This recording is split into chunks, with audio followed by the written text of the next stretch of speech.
Sabe aquela imagem clássica de uma peça de dominó caindo e derrubando todas as outras em sequência? Pois é, uma convulsão no cérebro é mais ou menos isso. Uma verdadeira reação em cadeia. E é exatamente essa cascata que a gente vai seguir hoje, passo a passo, para entender o que de fato acontece lá dentro. Então, a grande pergunta é: o que acontece de verdade dentro do cérebro quando uma convulsão começa? A gente vai ver que não é um evento único, isolado. É, na verdade, uma série de falhas, uma cascata bem complexa que a gente vai destrinchar agora. Para facilitar, podemos pensar em 3 atos. Primeiro, tem uma faísca inicial, como se fosse um curto-circuito. Depois, essa faísca começa a se espalhar, a recrutar a vizinhança. E, por fim, o sistema de segurança do cérebro, sabe, os freios. Eles simplesmente falham. Vamos dar uma olhada em cada uma dessas etapas. Tudo, absolutamente tudo, começa com essa faísca. Na neurologia, esse ponto de origem tem até um nome. É chamado de nidus. É o local exato onde a atividade convulsiva tem seu início. Pensa nele como a primeira fagulha que tem o potencial de incendiar a floresta inteira. E se a gente pudesse dar um zoom a nível celular, essa faísca tem uma assinatura elétrica bem específica. É um momento em que um grupo de neurônios dispara de um jeito súbito, super intenso e, o mais importante, todo mundo junto, em sincronia. O nome técnico para isso é deslocamento de despolarização paroxística. É basicamente o sinal de que, opa, o circuito entrou em pane. Tá, mas como é que esse curto-circuito acontece? Imagina que a gente tem 3 atores principais nessa cena. Primeiro, os astrócitos, que são tipo as células de limpeza do cérebro. Eles falham na missão de tirar o excesso de glutamato do ambiente. O glutamato é o neurotransmissor do vai, é o acelerador do cérebro. Se ele se acumula, é como pisar fundo no acelerador sem parar. O resultado? Os neurônios ficam sobrecarregados, hiperexcitáveis e pronto, o palco está montado. Mas aqui vem um detalhe fundamental. Essa faísca inicial não é o fim da história. Sozinha, ela não tem força para causar uma convulsão inteira. Para que o fogo realmente se alastre, outras coisas precisam dar errado em sequência. E é exatamente aqui que o problema começa a crescer. Aquele foco inicial, aquele pequeno grupo de neurônios em curto, começa a recrutar os neurônios saudáveis que estão ao redor. É como uma má influência que vai se espalhando pela vizinhança. E como essa má influência se espalha, a resposta, no fim das contas, é química. Aqueles neurônios do curto-circuito disparam tanto, mas tanto, que eles acabam liberando um excesso de potássio no ambiente ao redor deles, mudando completamente a química local. E por que esse potássio a mais importa tanto? Porque ele deixa os neurônios vizinhos, os saudáveis, com o dedo no gatilho. Fica muito mais fácil para eles dispararem também. Eles ficam mais sensíveis, mais instáveis, prontos para se juntar àquela atividade normal.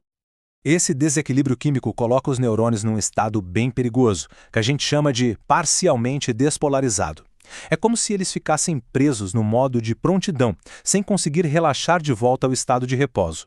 E é justamente essa vulnerabilidade que permite que eles sejam recrutados para a convulsão. E quando esses vizinhos vulneráveis começam a disparar juntos e uníssono com foco original, aí a gente tem o que se chama de sincronização neuronal. É o momento em que a convulsão ganha corpo, deixa de ser um problema local e começa a se espalhar de verdade. Ok, a faísca já aconteceu, o fogo começou a se espalhar, agora a gente chega no terceiro ato, o colapso total do sistema de contenção. É o momento crítico em que os freios naturais do cérebro simplesmente param de funcionar. Em um estado normal, o nosso cérebro vive num equilíbrio muito delicado. A inibição, que são os freios, é sempre um pouco mais forte que a excitação, o acelerador. Mas durante uma convulsão, essa balança vira de ponta cabeça. A excitação dispara sem controle nenhum, simplesmente porque os freios foram desativados. E por que esses freios falham? Bem, não é um motivo só. É uma verdadeira tempestade perfeita. Os neurônios perdem aquele tempinho de descanso essencial entre um disparo e outro. A inibição, que deveria conter o foco inicial, simplesmente some. O sistema é inundado com mais glutamato ainda. E o resultado? Um ciclo vicioso de excitação que trava o cérebro nesse estado de crise. Entender essa cascata é crucial, claro, mas e as consequências? O que acontece depois? Agora vamos ver o impacto que convulsões repetidas podem ter na própria estrutura e função do cérebro a longo prazo. Tem uma frase muito conhecida na neurologia que resume isso de um jeito bem direto e, para ser sincero, um pouco assustador. Convulsões geram convulsões. O que isso quer dizer é que o próprio ato de ter uma convulsão pode remodelar o cérebro, tornando-o mais propenso a ter a próxima. É um ciclo que se autoalimenta. E essas mudanças são físicas, são profundas.